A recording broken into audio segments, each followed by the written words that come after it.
Hello दोस्तों, तो आज हम आपको बताएंगे कक्षा 11 के चैप्टर नंबर फर्स्ट है बायोलॉजी का जीव जगत, जो इंग्लिश में है द लिविंग वर्ल्ड। इसका हम एमसीक्यू करवाएंगे, जो कि बोर्ड के स्टूडेंट के लिए और 12वीं के लिए, और जो भी तैयारी करते हैं जैसे कि नीट की और सी नेट की, इन सब की तैयारी के लिए बहुत ही अच्छा है। इसके लिए इसका हम एमसीक्यू करवाएंगे, जो इस चैप्टर का कंप्लीट एमसीक्यू है। पहला आपको करवाते हैं क्वेश्चन नंबर फर्स्ट। इसका क्वेश्चन नंबर फर्स्ट है, द्विजगत वर्गीकरण प्रस्तुत किया था। द्विजगत वर्गीकरण किसने प्रस्तुत किया था? इसका आंसर क्या आप लोगों को पता है? द्विजगत वर्गीकरण कैरोल लीनियस ने प्रस्तुत किया था।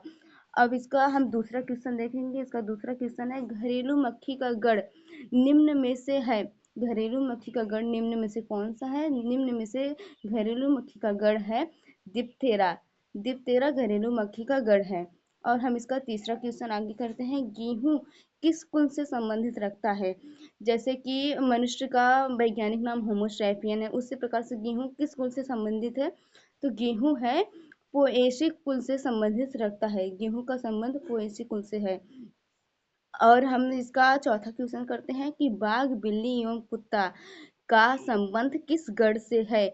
बाघ, बिल्ली और कुत्ता का संबंध है, क्या आप लोगों को पता है? कार्निवोरा। बाघ, बिल्ली और कुत्ता का संबंध कार्निवोरा से है। हम इसका आगे का क्वेश्चन करते हैं, बंदर, गोरिल्ला एवं गिब्बन का संबंध किस गण से है? तो मनुष्य का भी संबंध प्राइमेट से है। हम लोग प्राइमेट में आते हैं। और बंदर, गोरिल्ला, गिब्बन, इन सब का संबंध प्राइमेट से होता है। हम लोग प्राइमेट है। और इसका दूसरा क्वेश्चन हम लोग करते हैं, वर्गीकी के आधार पर। वर्गीकी के आधार पर मतलब टेक्सोनॉमी के आधार क्या है? इसका आधार, टेक्सोनॉमी का आधार है पहचान, वर्गीकरण, नामकरण। टेक्सोनॉमी कितने सारे आधार पर इनको वर्गीकृत किया जाता है। इसका उपरोक्त सभी में इसका आंसर जाएगा। और क्वेश्चन नंबर 7वां हम लोग करते हैं, पादपों के वैज्ञानिक नाम का नियमावली कौन सी है? पादपों के किस नाम से की नियमावली है? पादपों की नियमावली है ICBN। और क्या आप लोग जानते हैं कि जंतुओं की नियमावली क्या है? तो जंतुओं की नियमावली है IUCN। इसमें एक क्वेश्चन में दो का आंसर आपको पता चलता है कि इसमें जंतुओं की नियमावली IUCN और पादपों की नियमावली ICBN है। तो क्वेश्चन नंबर 8वां देखते हैं, कौन सा गलत है इनमें से? क्या फेनिल्स, बिल्ली, इसका मिलान सही है या गलत है? इसका सही है। पैंथेरा, शेर या चीता, इसका भी सही है। सोनेनल, आलू, टमाटर, बैगन, इसका भी सही है। पर कार्निवोरा, बंदर, गोरिल्ला और गिब्बन, क्या ये सही है? ये गलत है। ये गलत है। और दूसरा हम क्वेश्चन चलते हैं, क्वेश्चन नंबर 9 पे। सिस्टेमा नेचुरी पुस्तक का संबंध किस वैज्ञानिक से है? क्या आप लोगों को पता है? सिस्टेमा नेचुरी पुस्तक कैरोलस लीनियस ने लिखी है, जिसमें इन्होंने द्विजगत वर्गीकरण के बारे में बताया है। हम आगे चलते हैं, क्वेश्चन नंबर 10 में गया, क्या आपको पता है आम का संबंध किस कुल से है? आम का संबंध है एनाकर्डिएसी। आप लोग मेंजी फेरा पे मत जाइएगा, क्योंकि बच्चे कंफ्यूज हो जाते हैं। एनाकेराडिएसी है। और द्विपद नाम पद्धति में दो पद कौन से हैं? क्या आपको पता है प्रथम पद कौन सा है और द्वितीय पद कौन सा है? प्रथम पद वंश आता है और दूसरा पद जाति आती है। अब हम चलेंगे क्वेश्चन नंबर 12 पे, कौन सा पद सही नहीं है? क्या आपको पता है? शेर, पेंथेरा लियो, ये सही है? हाँ, ये सही है। आम आम का आता है मेंजीफेरा इंडिका, ये सही नहीं है? नहीं, ये सही है। गेहूं का है टेस्ट्रियम स्ट्राइवम, ये सही है। और घरेलू मक्खी का भी मैंने दिप्तेरा बताया था, तो इसका एपिस इंडिका नहीं हो सकता। घरेलू मक्खी, ये पद सही नहीं है। आइए हम 13वें क्वेश्चन पे चलते हैं, टेक्सा की व्यवस्थित व्यवस्था को कहा जाता है। टेक्सा की व्यवस्थित व्यवस्था को कहा जाता है?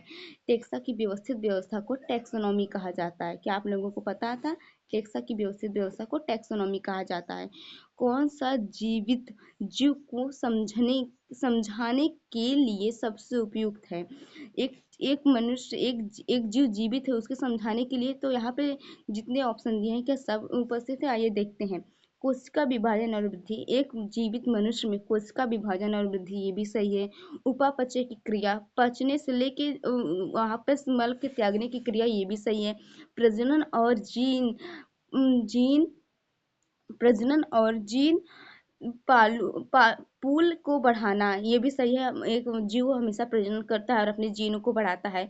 इनमें से इसका आंसर रहेगा उपयुक्त सभी। यहाँ पे जो है सभी सही है।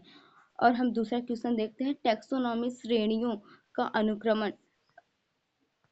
अनुक्रम क्या है? टेक्सोनॉमी श्रेणियों का अनुक्रम क्या है? डिवीजन, वर्ग, ऑर्डर, कुल, जीन्स, प्रजाति, यही टेक्सोनॉमी श्रेणियों का अनुक्रम है। ये एकदम सही है। और हमारे देखते हैं हर्बियम।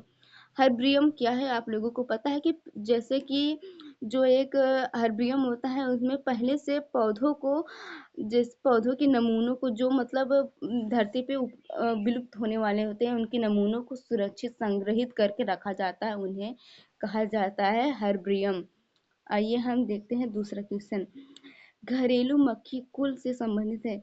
अभी हमने आपको क्या बताया था, घरेलू मक्खी किस कुल से संबंधित है? घरेलू मक्खी मस्तिकडे कुल से संबंधित है। आइए हम दूसरा क्वेश्चन देखते हैं,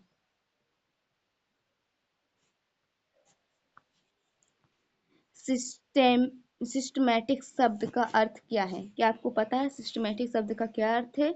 जीवों की विविधता और उनके संबंध में इसका ये संबंध है। सिस्टमैटिक शब्द का अर्थ जीवों की विविधता और उनके संबंध से संबंधित है। दूसरा क्वेश्चन देखते हैं, वंश दर्शाता है। किसी चीज का वंश क्या दर्शाता है? पौधों या जानवरों की निकट से संबंधित प्रजातियों का समूह, कि वह किस प्रजाति से आते हैं, उनका क्या समूह है, वंश यही दर्शाता है। क्या आप लोगों को पता है?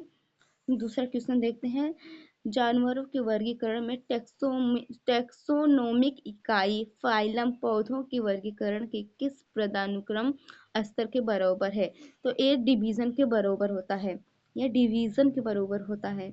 और दूसरा क्वेश्चन देखते हैं, आम का सही लिखा हुआ वैज्ञानिक नाम सबसे पहली बार गैरुरस लिनियस ने वर्णित किया था। और जब आप लोगों को पता है कि द्वि जगत प्रणाली को गैरुरस लिनियस ने बताया था, तो आम का वर्गीकरण इन्होंने सबसे पहले किया था। इसका सही नाम क्या है? इसका सही नाम है मैग्नीफेरा इंडिका लिन, यही इसका सही नाम है। धन्यवाद।